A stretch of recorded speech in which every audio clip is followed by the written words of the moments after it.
लंका का स्वर्ण सपना देखने का समय समाप्त हुआ।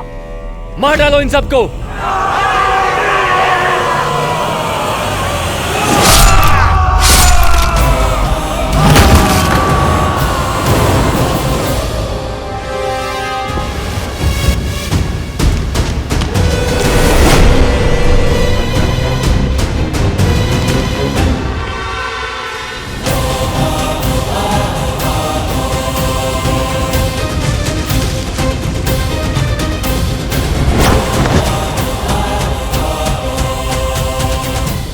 संसार भूल जाता है कि दशानन का एक और शीश है। मैं मेघनाथ इस संसार में जब भी कोई मेरे पिताश्री के विरुद्ध खड़ा होगा, सबसे पहले मुझे अपने सामने पाएगा। मेघनाथ, मैं तुम्हारा संबंधी हूं। इसमें कोई संशय नहीं है कि संबंधी होने के नाते आप आदर के पात्र थे, किंतु जिस क्षण आपने मेरे पिताश्री को ललकारा, उन पर प्रहार करने का दुस्साहस किया, उसी क्षण आप केवल और केवल मेरे शत्रु बन गए। और ये इंद्रजीत कभी अपने शत्रुओं पर दया नहीं करता। तुम्हें मेरी शक्ति का अनुमान नहीं है।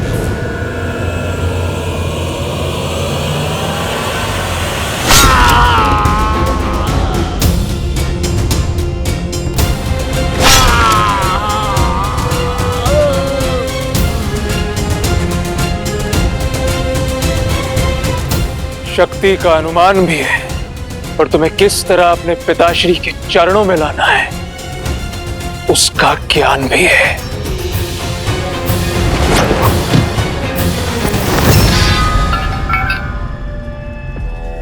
बहुत खेल खेल लिया विद्युत जीवा। अब इस खेल को समाप्त करने का समय आ गया है।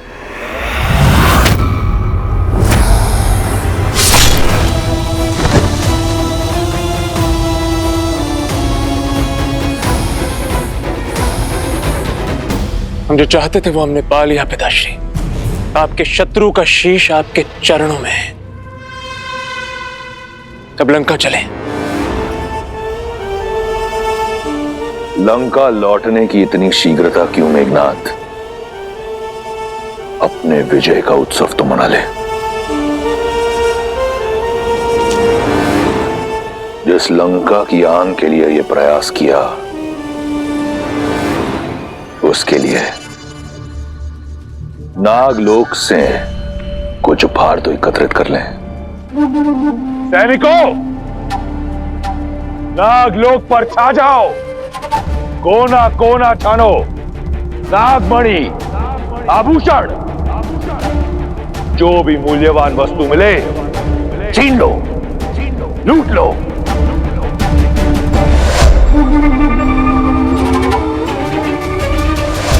ये पाप मत कीजिए पिताश्री। नागमणि में नागों के प्राण, उनकी शक्ति बसती है। इसमें कोई पाप नहीं। लंका की सुरक्षा, लंका की समृद्धि मेरा धर्म है, और अगर उसके लिए कुछ नागों का बलिदान होता है तो इसमें कुछ अनुचित नहीं। नहीं पिताश्री, नहीं। सुलोचना भी इसी लोक से है। इस नाते नाग हमारे संबंधी हुए और हम उनके अतिथि हैं। ये नागलोक में लूटपाट करना अतिथि धर्म के विरुद्ध है पिताश्री। अपने ससुराल से जमाई का भेंट लेना किसी मर्यादा के विरुद्ध नहीं। समझने का प्रयास कीजिए। मैंने तुम्हें यहां अपनी इच्छा की पूर्ति के लिए बुलाया। तुम्हें मुझसे प्रश्न करने की अनुमति नहीं। जैसा कहता हूं वैसा करो। जाओ। जो आज्ञा पिताश्री।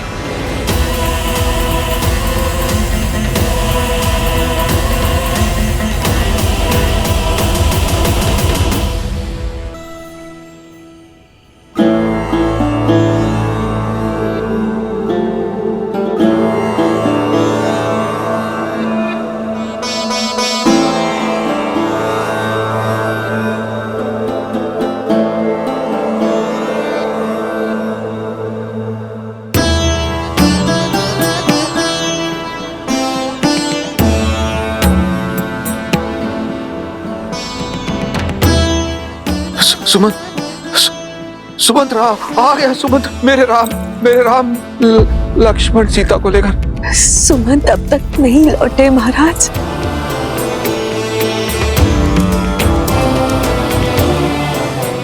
अर्थात अभी तक नहीं लौटे तो वो राम और सीता को लेकर ही आएंगे वापस। हाँ महाराज।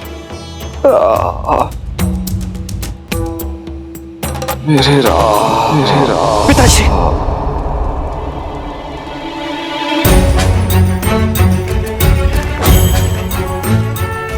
क्या हुआ भैया? सब ठीक तो है? कुछ नहीं लक्ष्मण।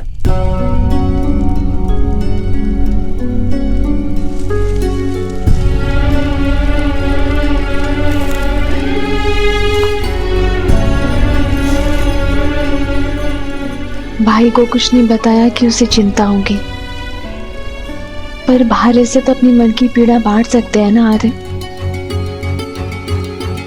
एक स्वप्न ने मुझे विचलित कर दिया सीता।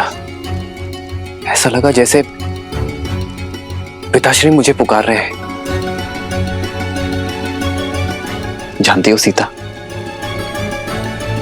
आज तक किसी भी प्रकार के भय को मैंने अपने समीप नहीं आने दिया,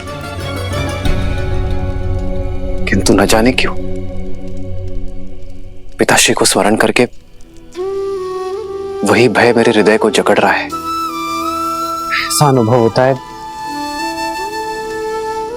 जैसे अयोध्या पर संकट के घने बादल मंडरा रहे हैं। आप एक सत्य को निभाने आए हैं आर्य। स्वप्न से विचलित हो गए तो अपना उद्देश्य कैसे पूरा करेंगे? अयोध्या में सब शुभ होगा। आप विश्राम कीजिए, क्योंकि यदि पुत्र विचलित होता है तो माता पिता अवश्य दुखी हो जाते हैं आर्य।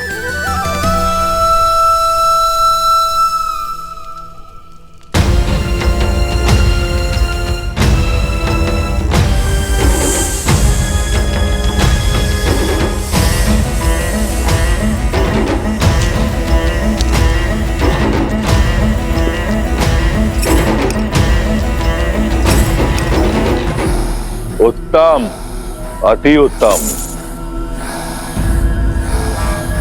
इसे लंका ले जाने की तैयारी करो। जो आज्ञा पिताश्री। तुम्हारे पिता की आज्ञा ही तुम्हारे नाश का कारण होगी।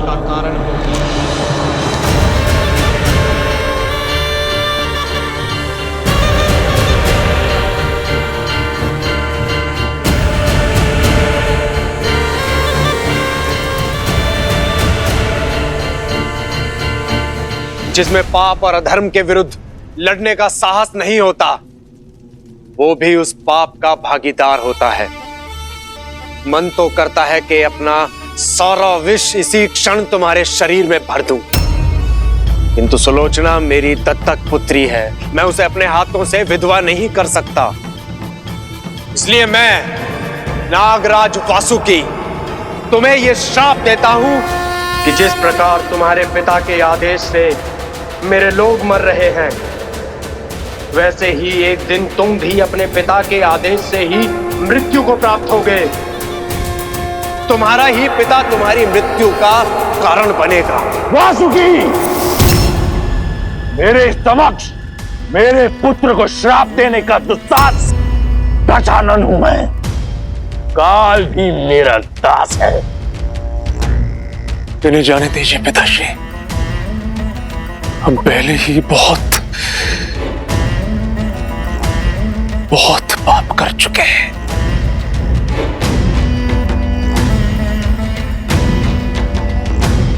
ये मेरी आपसे विनती है पिताश्री।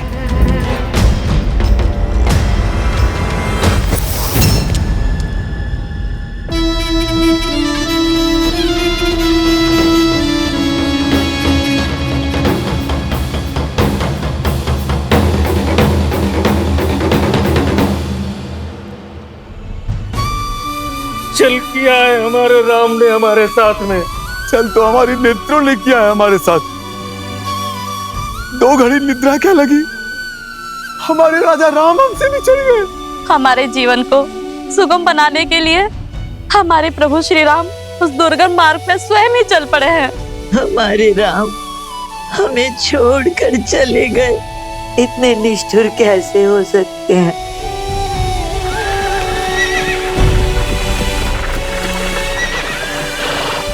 ये तो अमात्य सुमंत आते हुए प्रतीत हो रहे हैं।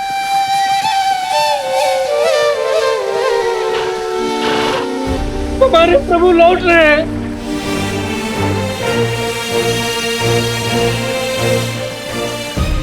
रथ तो रिक्त,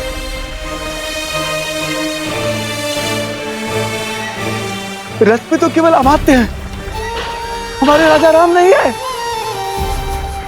नहीं आए हमारे राजा राम, नहीं आए हमारे राजा।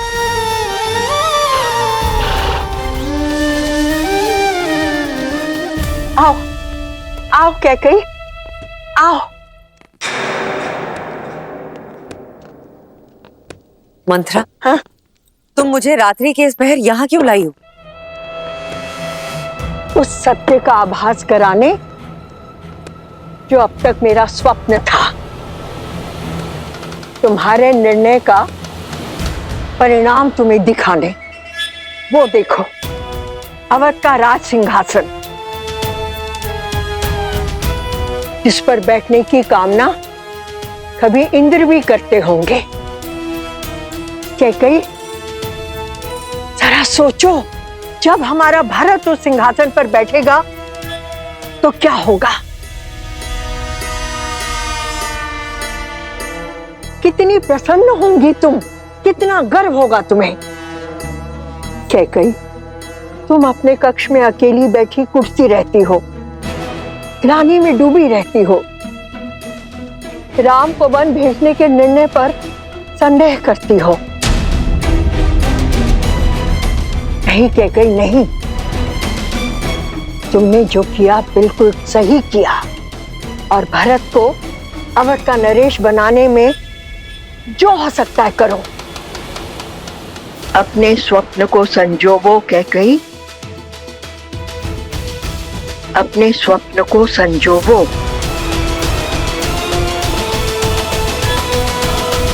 अमात्य सुमंत्र आ गए। क्या कुमार राम भी साथ आए हैं?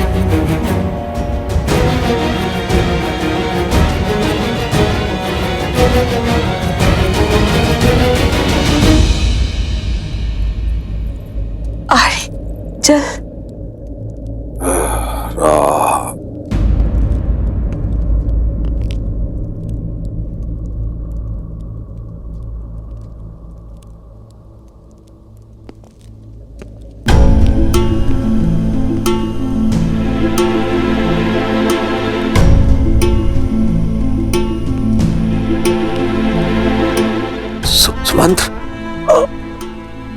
सुमंत्र आ गए, आ गए, आ गए तुम।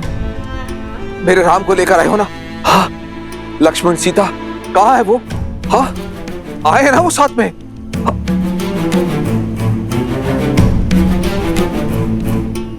इस शुभ अवसर पर आप लोगों की आंखों में अश्रु?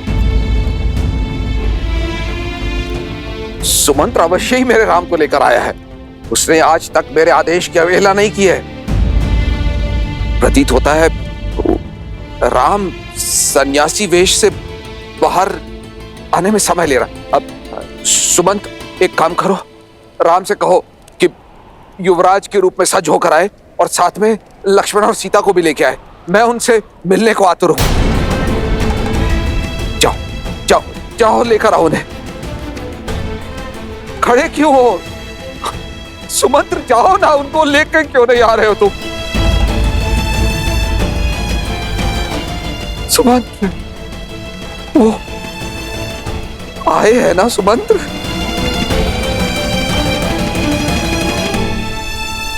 मेरे बच्चे आए हैं ना?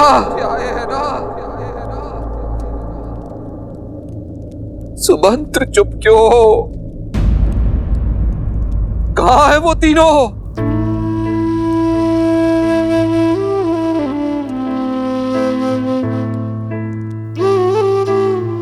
क्षमा महाराज, पहली बार आपका सुमंत असफल लौटा।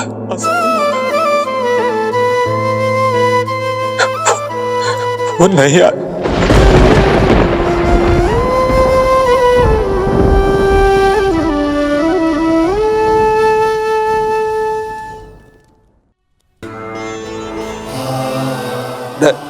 नहीं आए, नहीं आए का क्या तात्पर्य है सुमंत्र? क्यों नहीं आए? क्यों लौटे हो सुमंत्र? किस अधिकार से लौटे हो? मेरी एक इच्छा पूरी नहीं कर पाए।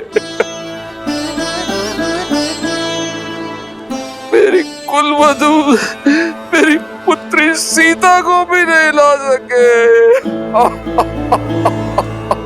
मैंने हर संभव प्रयास किया महाराज, किंतु वो नहीं माने। यही बात है,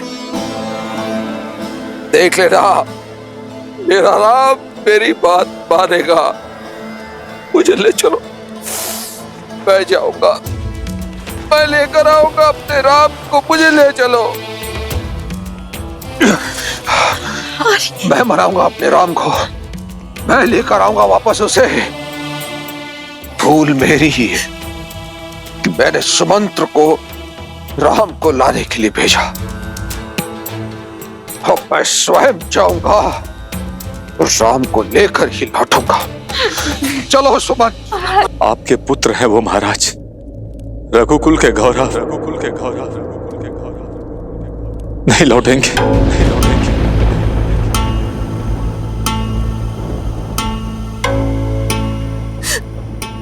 नहीं लौटेंगे। उनके गंगा पार करने के पश्चात मैं वहीं तट पर उनके लौटने की प्रतीक्षा कर रहा था।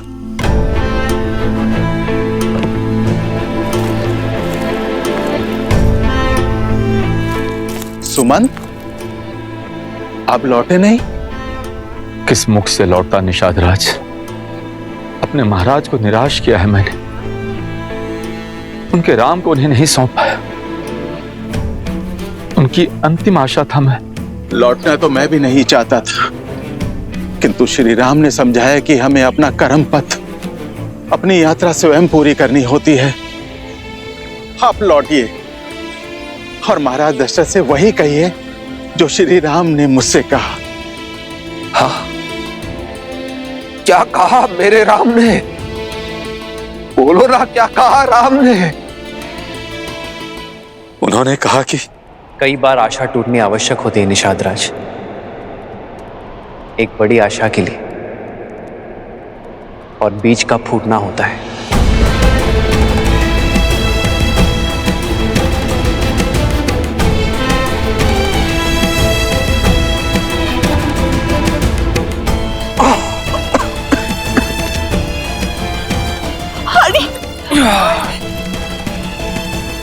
राम, राम,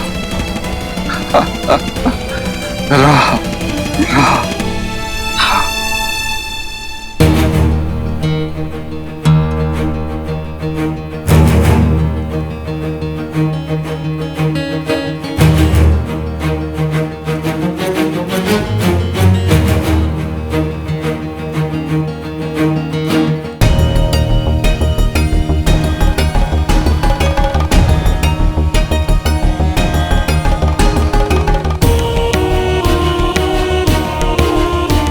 कौशल्या,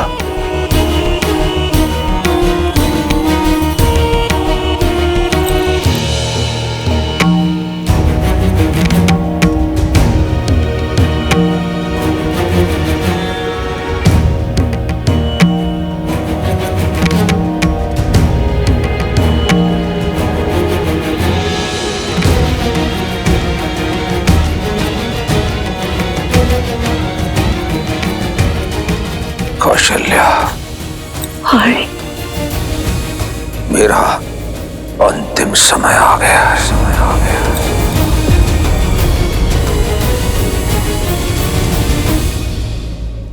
मनुष्य को अपने अंत समय में अपने कर्मों का लेखा जोखा दिखाई देने लगता है। जो श्राप का भय आज तक मुझे खाया जा रहा था, आज उस श्राप की गंभीरता को अनुभव कर रहा। श्रवण के बूढ़े पिता को श्राप देते समय कैसी पीड़ा का अनुभव हुआ होगा, ये अब समझ में आ रहा।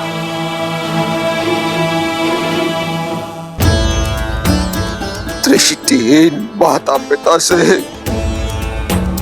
उनके पुत्र को छीना है मैंने, और आज न मेरे पास दृष्टि है और ना ही मेरे पुत्र।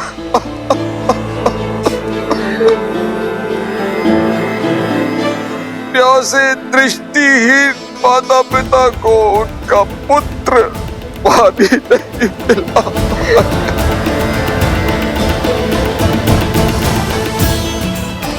मेरे चार पुत्र हैं, किंतु कोई भी मेरे समीप नहीं है जो मुझे गंगा जल पिला पाए।